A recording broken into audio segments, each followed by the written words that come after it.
Ana Zahraddeen Jibrin Asna wanda aka fi sani da Auta MD Boy, shekara na 32. Ina da mahaifiya 'yan Nijar, ina da mahaifi ɗan Najeriya. Kakannin iyayen mamana za su kasance 'yan yankin Tawa. Mahaifina ya kasance ɗan Zaria ne a cikin Najeriya, jihar Kaduna. A yanzu dai yaro na ɗaya. Karatu na fara ban yi nisa ba. Na gama secondary na ina da shekara 18. So daga nan sai ban ci gaba da karatu ba kuma. Kawai saboda na ji harkan waka yana burge ni, na ce to sai na yi shi. So daga lokacin na aje karatu na shiga harkar waka. Na fi ba karatun addini karfi. Yanzu haka maganin da ake na koma makarantar boko. Na girma a Nigeria dan duka a can ne primary na ne secondary na.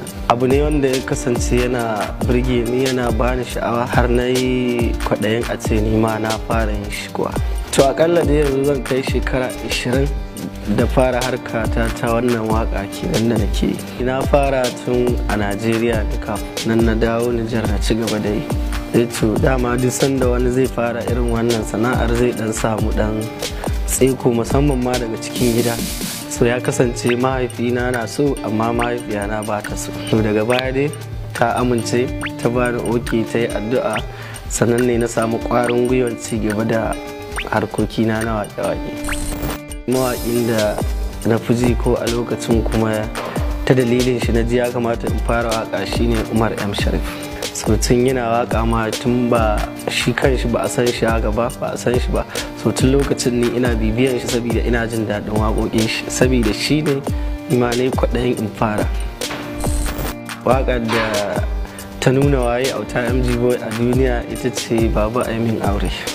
Ko zuwa lokacin da na yi wakar ma ina da aure. So kawai dai akwai abin da kana zaune zai zo ma ka ji ya kamata ka isar da wannan sakon. So sako ne na isar zuwa ga so wani yana samu Allah ya haɗa mashi duka, kaga ya iya waka ya iya rawa. So kawai mu ba mu iya rawan ba ne, amma dai wakan alhamdulillah. So yanzu ina so in yi waka da mawakan turanci, ina so in yi da Rema da kuma Ruga. A nan Nijar ina so na yi aiki da Barakina da kuma MDM Cruise.